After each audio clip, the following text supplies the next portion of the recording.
Bonjour à toutes et à tous. Bienvenue sur cette nouvelle vidéo qui revient sur l'actualité de ces derniers jours.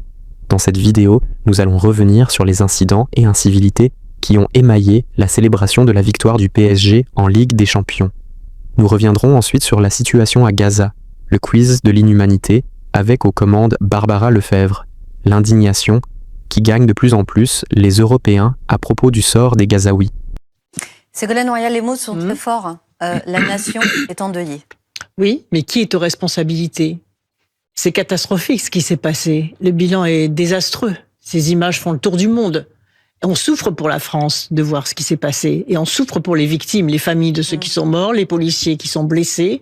Et ce qui est inadmissible, c'est que lors de la demi-finale, il y avait déjà eu du chaos aux Champs-Élysées. Et donc, qui a redonné l'autorisation des Champs-Élysées? Quand on a entendu cela, que les Champs-Élysées allaient être à nouveau autorisés pour la fan zone, on s'est dit, mais ils n'ont rien appris de la demi-finale. Comment se fait-il qu'on ait redonné les Champs-Élysées? Et ensuite, comment se fait-il que l'on ait laissé des hordes revenir sur la capitale? Comment se fait-il que ça n'ait pas été géré aussi avec les autorités du football? Comment se fait-il que le Stade de France n'ait pas été mobilisé, géré aussi avec les autorités du football? Comment se fait-il que le Stade de France n'ait pas été mobile pour le périphérique pour les empêcher d'arriver sur Paris? Comment se fait-il qu'il y ait un tel fiasco du maintien de l'ordre et de l'anticipation des faits? Vous savez ce que j'aurais fait, moi? J'aurais fait le couvre-feu pour les mineurs dans toutes les communes. Le couvre-feu pour les mineurs. Ils n'ont pas à sortir après les matchs. Deuxièmement, j'aurais demandé aux autorités footballistiques, et j'aurais fait en tant que ministre de l'Intérieur, interdiction de venir dans Paris, interdiction d'aller sur les Champs-Élysées, organiser d'autres fan zones dans tous les stades. Le PSG a suffisamment d'argent pour louer le Stade de France, pour y mettre les jeunes, et pour dire aux jeunes, on va vous projeter sur écran le match, peut-être avec un léger différé, ça c'est à eux de voir. Ils ont de l'argent, donc ils doivent aussi assumer leurs responsabilités, à condition que le ministère de l'Intérieur les associe à ça. Parce que le PSG, il y a 40 000 places, c'était pas suffisant. Donc, il faut ouvrir le Stade de France. Et dans les autres grandes villes, il faut ouvrir les stades, projeter le film. Et à ce moment-là, il n'y a plus de tolérance à la sortie. Il n'y a plus de tolérance sur la délinquance à la sortie des stades. On vous a montré le match. Vous avez pu faire la fête et chanter dans le stade. Et à la sortie du stade, chacun rentre chez soi.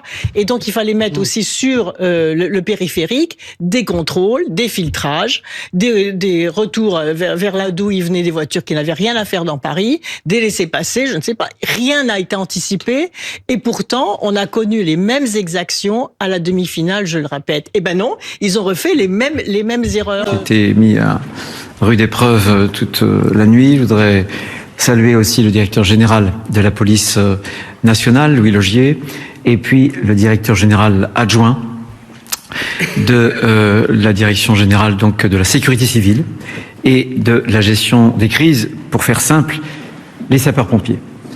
Avoir une pensée pour les familles, pour les proches, pour les amis de deux victimes, sans qu'on sache bien, attention, si ces deux morts sont liées aux événements festifs. Le procureur d'ailleurs à Dax a indiqué il y a quelques heures qu'il n'y avait sans doute pas de lien entre le jeune qui a reçu un coup de poignard qui lui a été fatal, un jeune de 17 ans à Dax.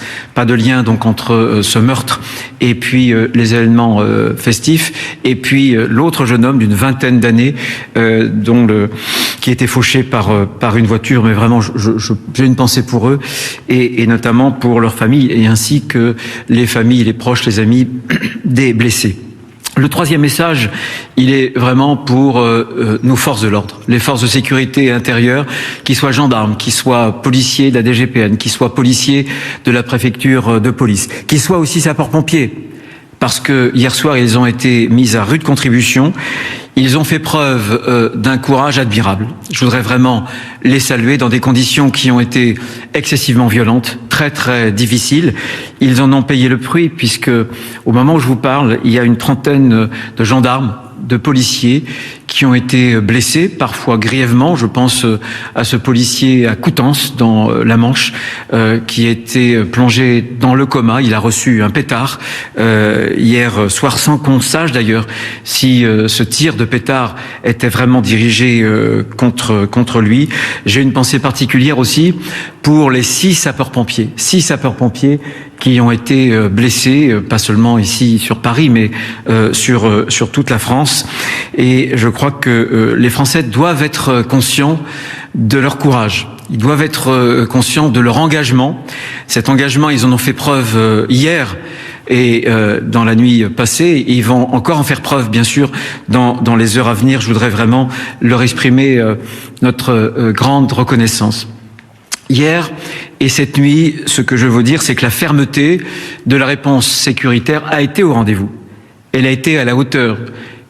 Mais pour vous montrer le niveau de cette fermeté de la réponse sécuritaire, quelques chiffres. D'abord, il y a eu 563 interpellations, 307 gardes à vue. On a vu d'ailleurs dans un magasin que 30 individus ont pu être interpellés dans un magasin qui vend des chaussures de sport. D'autres l'ont été aussi, qui se baladaient là aussi dans la rue avec en emportant un certain nombre de paires de chaussures de sport. Donc il y a eu cette réponse policière. Et je crois qu'on ne peut pas s'en contenter. On ne peut pas se contenter de chiffres. Et je suis en colère aujourd'hui, comme beaucoup de Français, qui ne s'habituent pas plus que je ne m'habitue, à ce déchaînement de violence. On ne peut plus avoir, finalement, de grandes fêtes sportives sans qu'il y ait, et malgré cela, une mobilisation massive de forces de sécurité intérieure. Ça donne à s'interroger. Je pense que la France, comme je l'appelle, des honnêtes gens, ne s'habitue pas non plus. C'est insupportable quand des parents sont pris de panique parce que leur enfant est parti pour fêter une grande victoire sportive. Ça, c'est insupportable. Et ça ne devrait pas avoir lieu. Ceux qui, hier soir, je le dis, sans mâcher mes mots, ont gâché cette belle fête sportive. Ce sont des barbares. Oui, ce sont des barbares. La barbarie, vous voyez, c'est quand tout devient prétexte à la violence. La barbarie, c'est quand tout devient prétexte au plaisir, au désir désinhibé de la destruction et du pillage. Oui, c'est cela la barbarie. Comme le dit le dictionnaire, c'est quand on est décivilisé. C'est un manque de civilisation. Et cette fabrique de barbares, malheureusement, qu'on a vu déferler hier sur Paris, mais aussi malheureusement sur tout le territoire français, je pense. Vous étiez, vous, sur les Champs-Élysées. Vous avez eu peur ? Non, du tout. Enfin, moi, j'étais assez loin de ces pillages. Et par ailleurs, je tiens à le dire parce qu'on a essayé de me faire dire le contraire de ce que je voulais dire. Moi, je suis pas d'accord avec ce type de comportement qui vous condamnez ces violences. Et bien sûr. Mais qui peut être d'accord avec le fait d'aller soit piller des magasins, soit s'en prendre à des pompiers, soit s'en prendre à des policiers? Personne ne peut être d'accord avec ça. C'est vrai que ça prêtait à confusion ce week-end quand vous avez dit la police est coupable de perturber la liesse. Trouvez-moi où j'ai dit ça. Je n'ai pas dit ça. Qu'est-ce que vous avez dit alors? Ce que j'ai dit très exactement, c'était que la manière dont était fait le dispositif de maintien de l'ordre sur les Champs-Élysées pour normalement assurer la possibilité de faire la fête. Moi, je suis pas venu piller, je suis pas venu agresser des policiers, je suis venu pour célébrer la victoire du PSG qui a quand même mis 5-0 à l'Inter de Milan et qui est champion d'Europe. C'est une fête normalement à ce moment-là. Mais vous dites le responsable du chaos, c'est non pas les pilleurs qu'on vient de voir, c'est Bruno Retailleau. Mais je réponds à monsieur Retailleau sur les propos qu'il a tenus lui et je dis que sur ce qui s'est passé sur les Champs-Élysées, ça participait à organiser du chaos. Pourquoi? Et je veux expliquer pourquoi. Le dispositif de sécurité qui était fait, en soi, il y avait des éléments qui étaient des bons éléments. C'est-à-dire que, par exemple, était bloquée la circulation à l'entrée des Champs-Élysées. C'était mal expliqué, néanmoins. C'est-à-dire que, quand vous arriviez sur les Champs-Élysées, vous aviez l'impression qu'on vous bloquait l'accès aux Champs-Élysées. Ce qui déjà commence à créer des tensions. Il fallait passer sur le côté du dispositif, mais ça n'était pas expliqué. Et je répète ce que nous disons depuis maintenant plusieurs années avec nos camarades de la France Insoumise. Il faut renforcer les dispositifs techniques de la police, notamment pour mieux expliquer ce qui se passe quand il y a des grands mouvements de foule, comme ceux qui peuvent avoir lieu. Bruno Pomar, aller Monsieur Léaumont, ancien instructeur du RAID est avec nous. Je voudrais juste aller jusqu'au bout de l'explication. Alors attendez. Antoine Léaumont. Je finis juste l'explication. Bon, allez-y, derrière Bruno Pomar, vous prendrez la parole. Ensuite, le deuxième problème, c'est qu'une fois qu'on était sur les Champs-Élysées, ce qui se produisait la plupart du temps, c'était qu'on respirait du gaz lacrymogène. Et ça provoque des mouvements de foule qui sont des mouvements de foule dangereux. Donc je répète ce que je dis, ça organise du chaos et il y a eu un mauvais usage. Mais pourquoi selon vous on respirait du gaz lacrymogène? Mais parce que l'usage qui était fait de ces gaz lacrymogènes me semblait excessif compte tenu de l'objectif qui était visé. Voilà les réactions pêle-mêle des différents acteurs politiques. Bruno Retailleau qui traite les casseurs de barbares. La France insoumise qui le rend responsable de la mauvaise organisation des forces de l'ordre. Bref, on est fatigué que des événements festifs soient pris en otage et soient l'occasion pour casser et piller les magasins.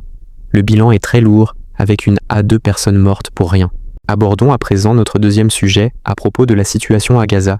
Écoutons le quiz de la honte, le quiz des barbares dirigé par Barbara Lefebvre, qui s'amuse avec les autres sionistes du nombre de morts à Gaza. Et enfin, les mots forts du député insoumis Sébastien Delogue à propos de toutes les personnes qui ont fermé les yeux et les oreilles pour ne pas voir ni entendre ce qu'il se passait à Gaza. Ces personnes devront payer un jour. Allez, dernière question. Bon.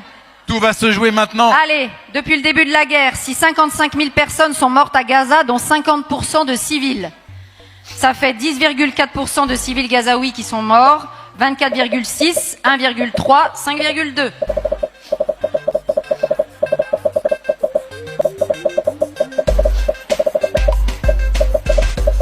Allez, c'est la dernière question.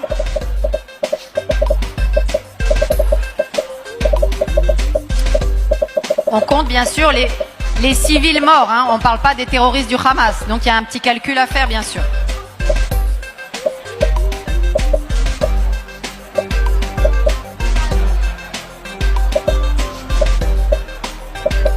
Allez, bientôt. Allez, on va bientôt connaître le gagnant. Ou la gagnante. 1,3% des civils gazaouis sont morts. Alors, quel est le gagnant? Alors, attention. Il n'y en a qu'un seul. Hein. Arié Danan, on peut l'applaudir s'il vous plaît. Ça s'applaudit. Deuxième, Iris Fischer, on l'applaudit. Troisième, attention. Pascou 64. Il y a un an, jour pour jour, je brandissais le drapeau palestinien dans cet hémicycle. Comme tant d'autres Français, j'ai été sanctionné, intimidé, menacé et même moqué. Je vous ai vu vous moquer car je trébuchais sur des mots, mais moi au moins, mes valeurs n'ont pas titubé. Ah, vous qui êtes si instruits, si intelligents, cette belle société si parfaite, si mesurée, qu'avez-vous fait face à l'horreur à part tenter de faire taire celles et ceux qui dénonçaient le génocide?